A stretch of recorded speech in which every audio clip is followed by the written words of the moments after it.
Low energy, unfocused, foggy? You might be dehydrated. Whether it's hot yoga, over 100-degree weather, or too much sun.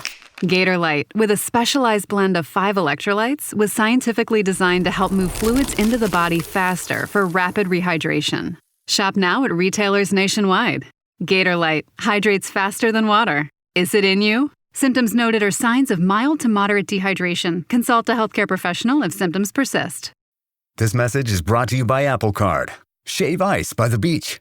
A trip to the state fair. And a throwback flick at the local drive-in.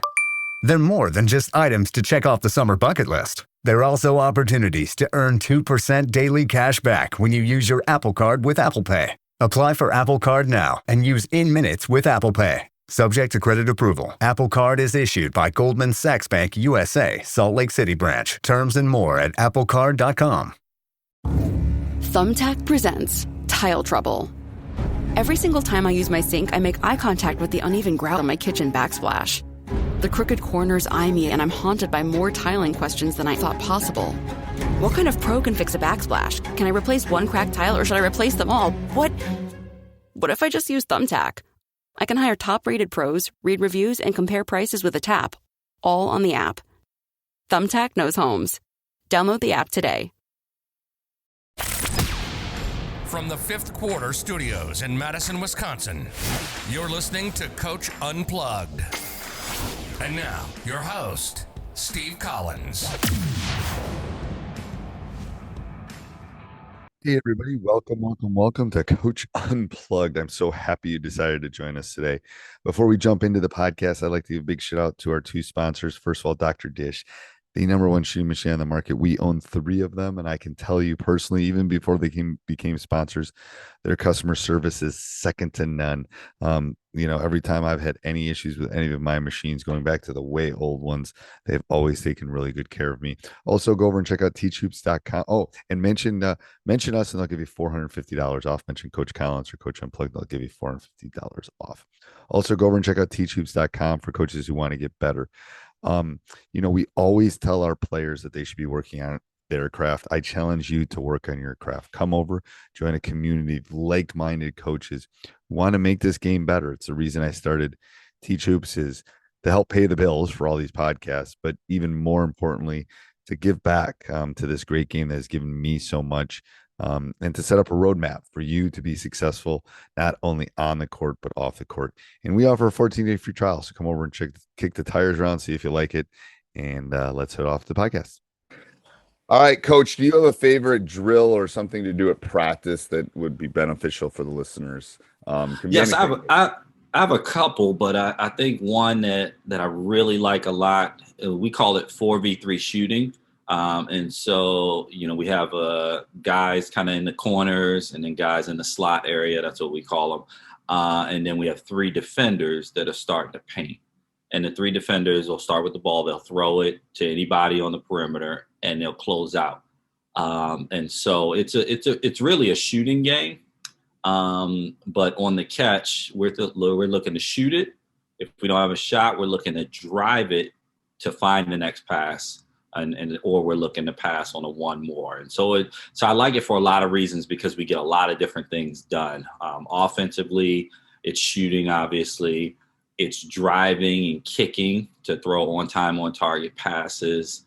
And then defensively, you're working in an outnumbered situation. And so you got to cover the ball. You got to scramble and rotate and give extra effort. And so we give the offense 3 passes. So the number of defenders, we give them the number of passes to find the shot. So if the defense can scramble and make you take a shot that's not in rhythm, then that's a win for the defense. And then sometimes we'll turn it into a rebounding drill or game as well, where the shooter can't go rebound. And so the defense has to account for the other 3 players. So is it one ball? It's one ball, 3 defenders, and 1 ball. Okay. Yes. Yeah. And so it just basically turns to a 4-on-3 kind of, the dominoes are falling. It's a scramble situation, and you're trying to find the best possible 3-point shot.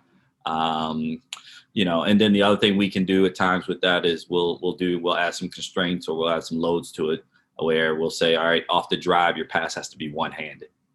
And so now we get to work in some different passing, skill work, and stuff like that. So we can do a lot of different things with it. So that's one of our favorites. I like that too. I like that different levels too, like 5x4, 3. I use all those for listeners. Different disadvantaged number ones are good. Yes.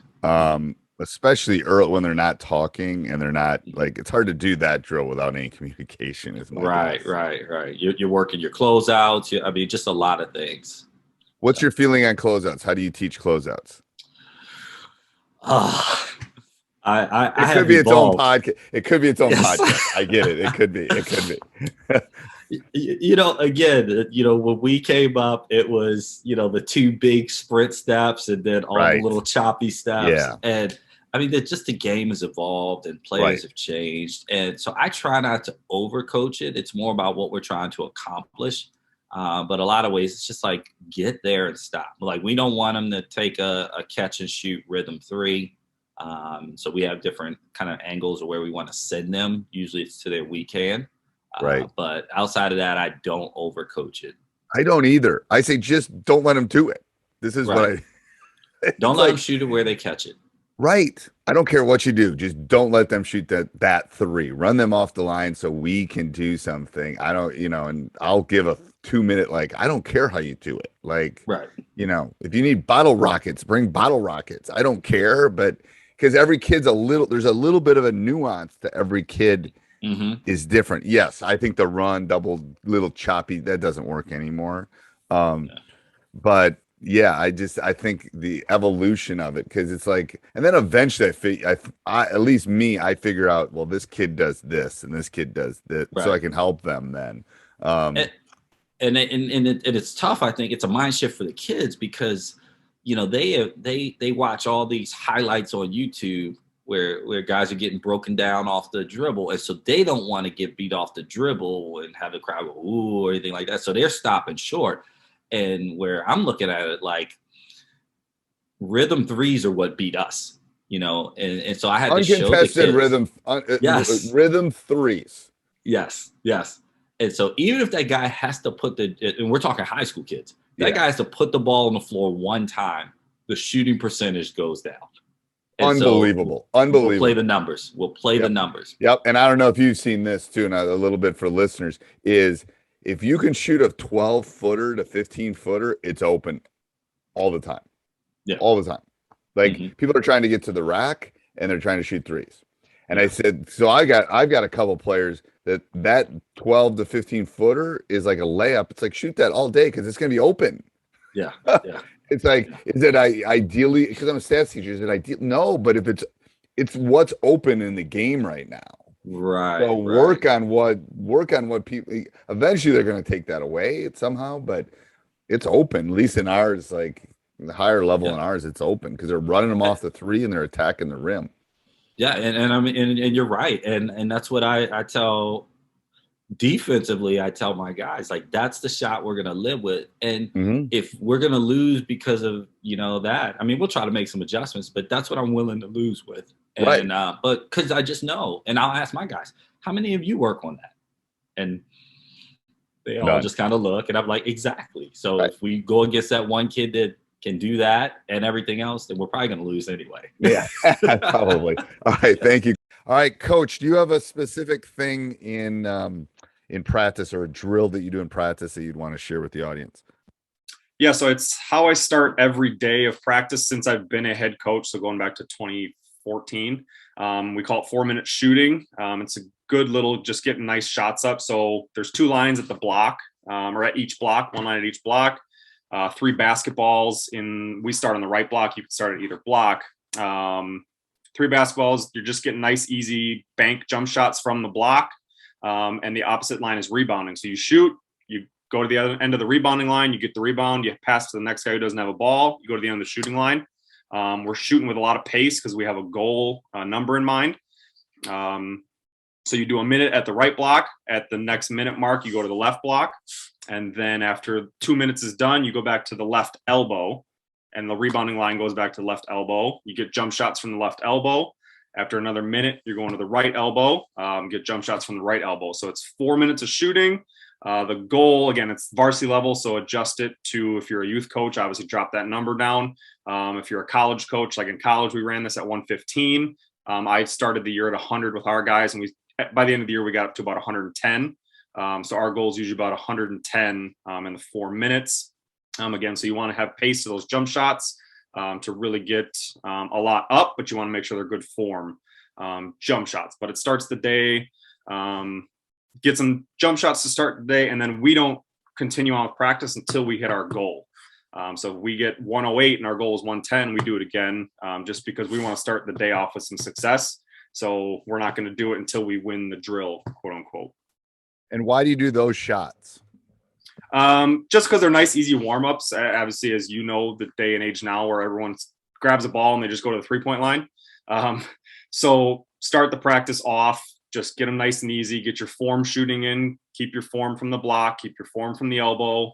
We'll get threes up through the day, but we don't need to start with threes. So let's start nice and easy. Have some easy success, and let's get moving on with our practice. I like that. And do you do it with just one group, or you do 2 groups at the same time?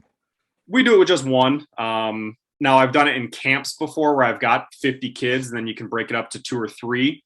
Right. But with usually just if you're doing like my varsity team, it would be too small to do it with 2 groups. I mean, we'd have 6 in one and 7 in the other. So that's just a little too tight knit of trying to get, then it'd be a sprint drill to the end of the rebound to the end of the line. So it's usually 6, 7 in each line is perfect. Okay. I was just wondering if there was a way to do that where you could do both at the same time and have a competition. You could if you got a bigger team. Yeah, I mean, you'd almost need 20. Yeah, you need, yeah. So if you because we're going to start our contact days here in the next couple of weeks, and I'll have varsity and JV. So I'll have JV down there, and we can even mix in some JV with our guys, and our guys can go with some JV and have a competition. Yeah, that would be interesting. Yeah. All right, that was great. Thank you, Coach. All right, Coach, do you have a specific thing, or do you do in practice a drill, team bonding, or something that you would want to share with the audience? Yeah, a drill that we typically start practice off with is 5-spot closeout. It's pretty simple drill. Kids start on the baseline. First place they close out to is at the top of the key. Then they come back into help. Then they close out to the left wing, come back into help, all the while another player is starting. So we'll end up running this drill for 3-4 minutes, hitting all 5 spots with multiple people. We'll have at least 5 people moving around through the lane and going into closeout at one time after the first person goes. That's a defensive starter.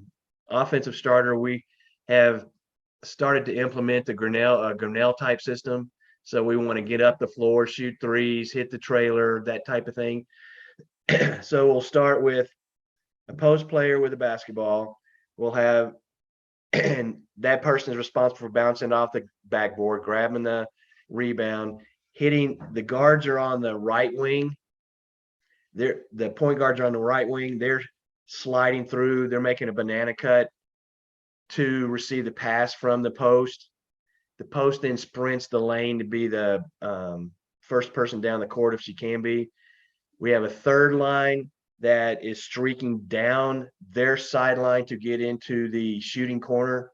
Ball's passed to them and they pass it into the post. Then the shooting corner person comes over to the opposite wing. The post outlets it. It hits that person on an outlet. The point is now down on the far wing, ready to receive a pass from the person that made the pass into the post, and for a 3. So you get a 3 and you get a rebound, point, attack, shooting guard, entry to the post get with another rebound with another outlet pass to somebody else running the opposite side of the court to create a 3. And we run that for about 5 minutes, and we have to make 100 and at the end of the year, we're making 175 to 200 points. 3-pointer is worth 3 and a layup was worth 2. I love that. And, I love that. And we'll run it for 5 minutes. It's a condition. It's a lot of different things. It's conditioning, it's shooting, it's passing. It's like, it's got a little bit of everything. I love that. And we don't have a gun. I mean, I wish we did, but I got that drill from Dr. Dish, and it was By Dr. Dish. I like Dr. Dish better than the gun. Personally, me. I like, you can pull it away. But well, we don't have either one. So I just got the drill from one of their videos.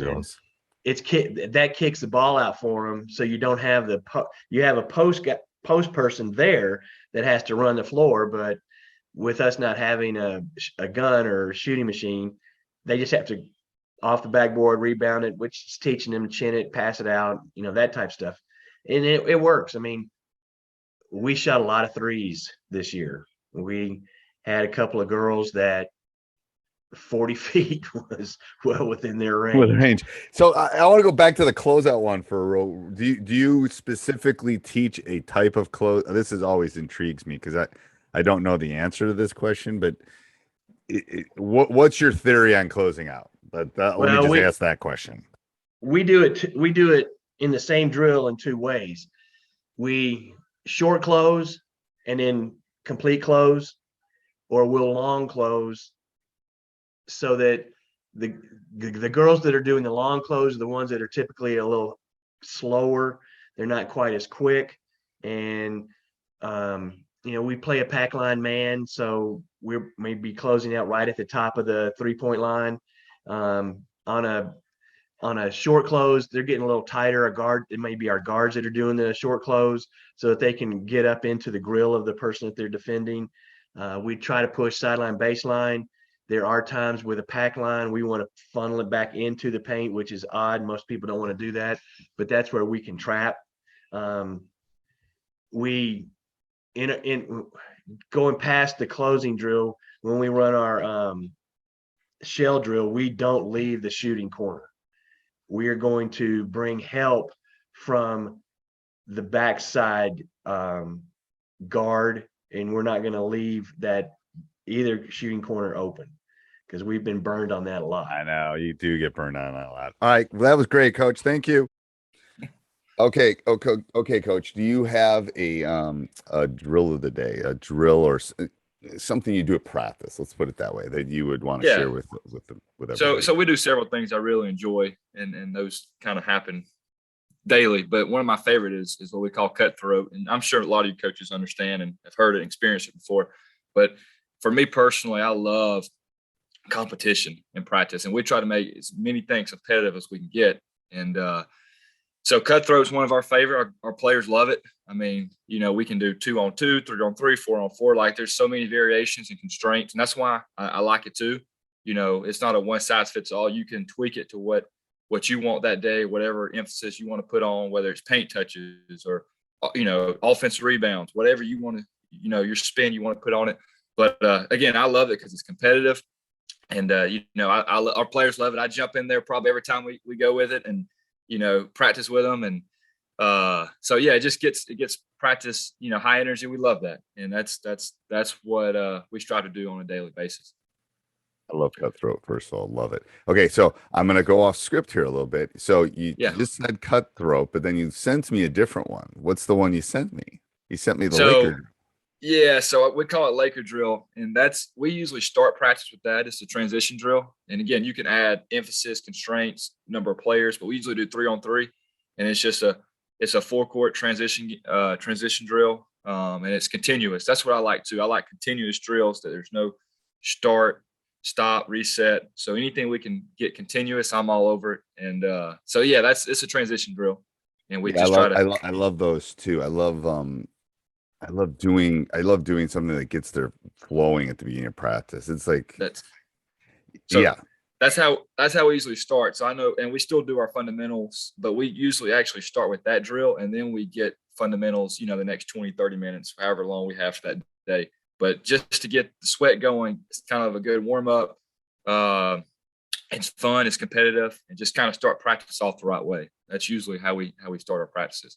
Right. And what I tell people is, like, they were just sitting in algebra class bored, whatever. I'm picking a math class. So let them do something like energizing early, like just to get forget about the AP world class they just bombed the quiz on kind of thing, or the girlfriend that didn't say hi to him when he walked by. Whatever. Something like that works. It does. It's just from someone that's done it a long time. You just got to get them moving, and then you can refocus and do whatever's on your specific practice plan. All right. That was great. Hey, everybody. I hope you're enjoying this. Make sure if you want to hear more, go over and check out teachhoops.com for coaches who want to get better. If you want to hear other podcasts, go over and check out High School Hoops and Teacher Side Gig by Coach Collins, and subscribe, like, review all of them. 5-star reviews would be nice. Have a great day. Thinking about upgrading your sleep? Now is the time to shop Sleep Number. Trusted by millions for nearly 40 years, Sleep Number offers superior comfort, personalized adjustability, temperature benefits, and value that is unmatched in the industry. And right now, during the Sleep Number Labor Day sale, all mattresses are on sale. Invest in your sleep and experience firsthand Sleep Number's personalized comfort. Stop by a Sleep Number store or sleepnumber.com to learn more.